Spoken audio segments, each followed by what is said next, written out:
आज मैं आपको सास और बहू की एक प्रेरणादायक कहानी सुनाने वाली हूँ। उम्मीद है आपको यह कहानी पसंद आएगी। शादी को कुछ ही दिन हुआ था और आज काम वाली भी नहीं आए, इसलिए अदिति बर्तन धोने लगी। धोते धोते उसके हाथ से कांच का कप नीचे गिरकर टूट गया। कप टूटते ही वह डरने लगी कि उसकी सास अब बातें सुनाएगी। आवाज से सास दौड़ती आई और बोली, बेटी क्या हुआ? अदिति बोली, माँ पता नहीं ध्यान रखते हुए भी कैसे मेरे हाथ से कप नीचे गिर गया। सास बोली, बेटी चिंता न कर, कप ही तो फूटा है, तुम्हें चोट तो नहीं आए और भले ही इसके कितने टुकड़े ही न हो जाए पर मेरी बेटी के दिल के टुकड़े न हो। मेरी बहू से महंगा है क्या यह कप? और हाँ, तुझे अभी यह सब करने की क्या जरूरत है? मेहंदी भी नहीं उतरी अभी तेरे हाथों से। अभी तुम मेरे बेटे के साथ ज्यादा से ज्यादा समय बिताओ और एक दूसरे को समझो। सास ने अपनी बेटी को बुलाया और कहा, ज्योति इधर आकर अपने भावी ख्याल रखो। अभी इस घर में नई नई आई है। ज्योति ने कहा, हाँ माँ। सास फिर बहू से बोली, शुरू में तुम मुझे अपनी माँ ही समझना। मुझे भी तुम्हारा दिल जितना है, सास बनकर नहीं माँ बनकर। देखते देखते अदिति की आंखों में खुशी के आंसू आ गए, छलछला गई उसकी आंखें और सास के पैरों में गिरकर बोली, मैंने एक माँ छोड़ी तो दूसरी नई माँ पाई, बल्कि आप मेरे माँ से भी ज्यादा ममता मेरे लिए रखती हो। यदि घर में यह कप टूट जाता तो माँ भी दो बात कहे बिना नहीं रहती। रात को अदिति की नींद ही उड़ गई। रह रहकर शाम की घटना याद आ रही थी। सास के बारे में उसकी जो सोच थी उसकी विपरीत सास का व्यवहार पाया। उसका भी कसूर नहीं था ऐसा सोचना, क्योंकि उसने लोगों के मुंह से बुरी सास के बारे में ही सुना था। अदिति अपने अतीत में खो गई। उसे फिर याद आया कि कुछ साल पहले उसके लौते एक भाई की शादी हुई थी। मेहंदी का रंग उतरने से पहले ही माँ ने भाभी पर काम की पूरी जिम्मेदारी डाल दी और अपने ही नियम कानून के हिसाब से भाभी को चलने के लिए मजबूर कर दिया। माँ ने भाभी को घर में एडजस्ट होने में जरा भी वक्त नहीं दिया।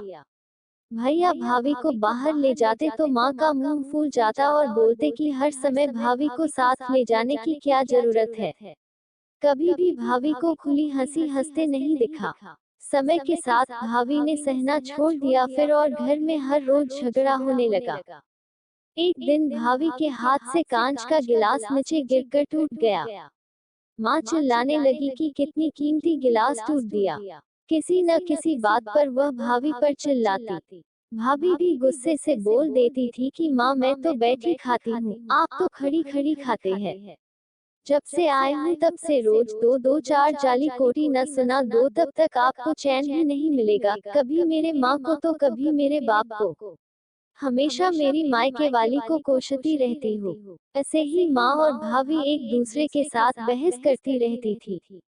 अदिति ने घर के अलावा और भी कई जगह पर सास बहू के झगड़े सुनते सुनते वह डर गई थी, इसलिए शादी से कतराने लगी। मगर माँ बाप के कारण ही उसे शादी करनी पड़ी और अनजान भाई को लेकर ससुराल आ गई।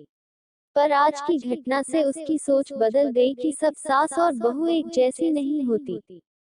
नींद न आने की वजह से उसने सोचा कि चलो थोड़ी देर माँ से बात कर लूं। माँ ने इतनी रात को उसे फोन करते देख कहा, बेटी सब कुछ ठीक है ना? कहीं तुम्हारे पति से या सास से झगड़ा तो नहीं हो गया?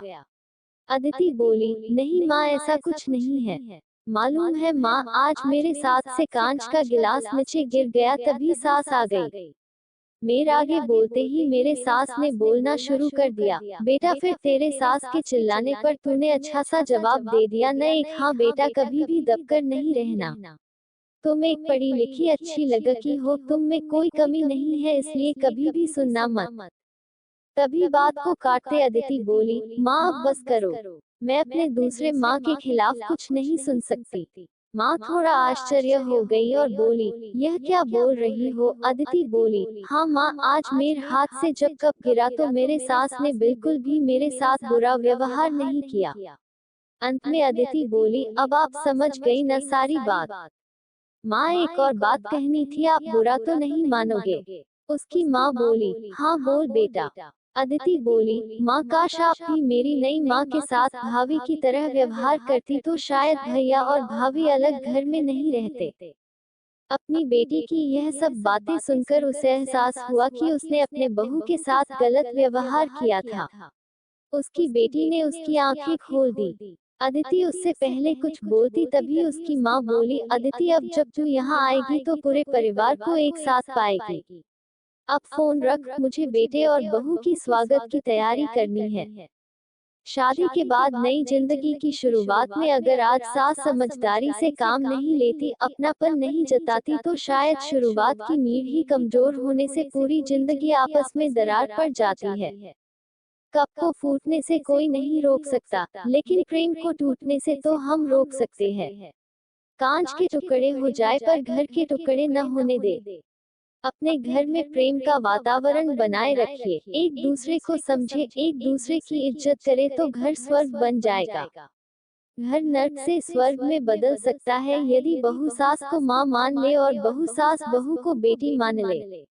दृष्टि बदलने से सृष्टि बदल जाएगी और एक स्त्री चाहे तो घर को स्वर्ग बना सकती है और चाहे तो नर्क भी बना सकती है। अगर इस प्रेरणादायक कहानी, इंस्पिरेशनल स्टोरी इन हिंदी, ने आपके दिल को छुआ हो तो इसे कहानी को अपने सभी दोस्तों के साथ करें, और अगर आप इसे ही और भी इंस्पिरेशनल स्टोरी इन हिंदी पढ़ना चाहते हैं तो हमारे को सब्सक्राइब कर लीजिए।